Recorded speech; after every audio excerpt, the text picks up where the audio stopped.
In recent news, the entire controversy started after a viral debate clip involving Joe Bartolozzi began spreading across Twitter. In the clip, Joe pushed back against arguments claiming black people are inherently more likely to commit crimes, saying that if statistics show disproportionate crime rates, those numbers are heavily tied to poverty, systemic racism, and the environments people are born into, rather than race itself. The clip exploded because it tapped directly into one of the internet's most toxic recurring debates, whether social outcomes are caused more by environment or biology. That's when Asmongold entered the conversation. After seeing the discussion, Asmon posted a tweet arguing that black Americans and other minority groups benefit from DEI and affirmative action programs, while also dismissing socioeconomic explanations as cope. Almost immediately, the wording of the tweet triggered backlash across Twitter because many people interpreted it as implying racial disparities were rooted in genetics rather than systemic factors. Then other creators and commentators started amplifying it. Hassan-focused accounts clipped portions of Asmon reacting to the discourse on stream, and the framing spreading around social media quickly became, Asmongold says black people are genetically inferior. Once that phrase attached itself to the situation, the conversation escalated beyond normal Twitter drama into a full platform-wide controversy. Here is the clip that was shared on Reddit, then removed later. Treatment through DEI and affirmative action at the expense of white and Asian Americans. Socioeconomic conditions is a cope and everyone knows it. Yes, correct. I mean, this is the Elon Musk style. No, they are genetically inferior and socioeconomic conditions are a cope. They are. It's a fact. Of course, we're going to be watching this video as well from the Birdman. The Birdman, right.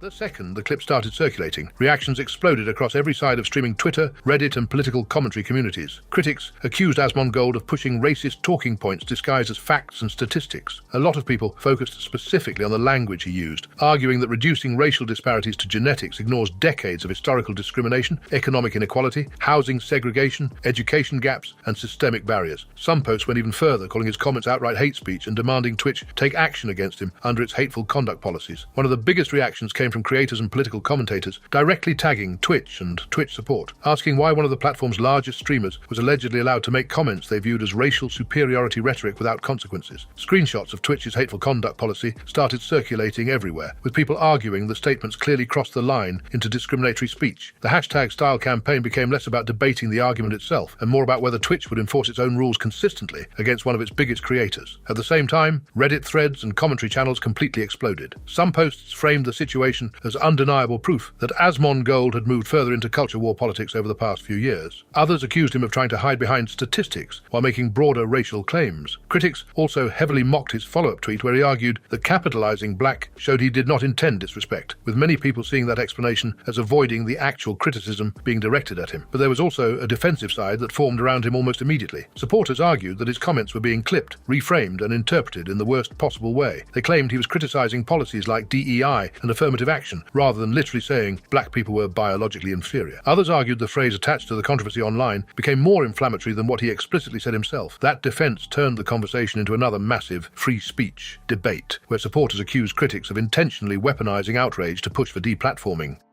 Jacksepticeye donates $100,000 to Alveus Sanctuary, and Maya breaks down in tears. Okay, so I had a plan coming here today that I wanted to make a donation to Alveus. Really? I wasn't joking. Really? Because I've always wanted to. So I want to donate $100,000 to Alveus. You're joking. No. Are you serious? Yeah. Because it's one of those things that I always thought was cool, and I want to donate and I want to help out. And I think it's cool what you guys do here, and seeing it in person I think is really spectacular. We're going to have to figure it out afterwards. I can't do it like live right here in person, but I'll have to get like bank details and send over money. A chat and a community all the time. So instead of having to ask you guys constantly to donate, why not do it myself? Because I can. Oh my god. Oh my god. Oh my god. Thank you so, I'm so sweaty. Thank you so much. That's okay, so am I. Are you kidding me? The backlash around Complex's 25 best streamers right now list kept getting bigger, but one of the loudest moments came when XQC finally saw where Kai Cenat was ranked. The second Kai appeared at number 2 on the list. XQC immediately paused, complete disbelief, sharing his thoughts in the following. Okay, yeah. That's good. Who? Chat. Let's investigate this really fast then. Okay, hold on. Chat. Streamers right now, September 25. Are we dead ass? Like, are we dead ass? Guys, what are they doing? I don't know what they're doing.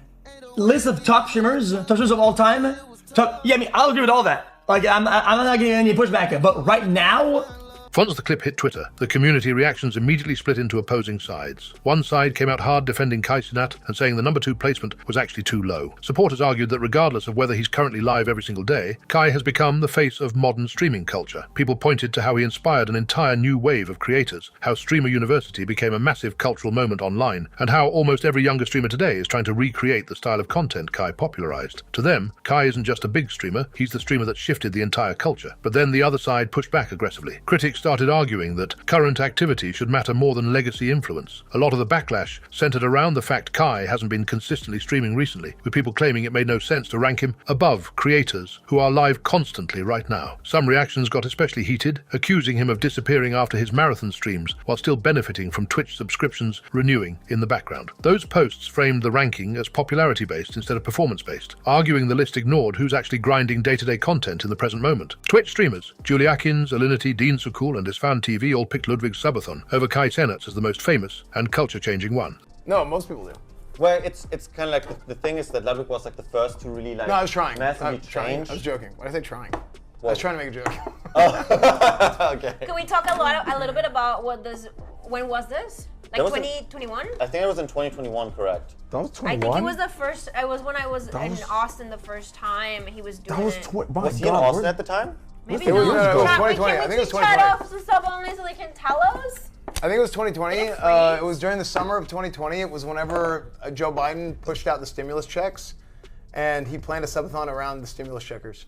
Was it Joe Biden? Yeah, Actually, yeah. It was during COVID. COVID stimulus checks went out, and Ludwig did the subathon around it was that in time. 2021. Oh. Okay. Interesting. Lacey says Complex's streamer ranking depends on what popularity means, arguing that Marlon is more recognizable in real life than XQC. Are they ranking based off of streaming or popularity? There is streaming popularity, and then there's like media popularity. XQC has been streaming on Twitch for 10 plus years, has built one of the biggest and strongest communities on Twitch. He could literally sit and paint a picture and have 20 to 30,000 people watching him every day. But due to IRL and clips and events and how niche streaming is in general, if XQC walked down the same street as Marlon's having people come up to him more.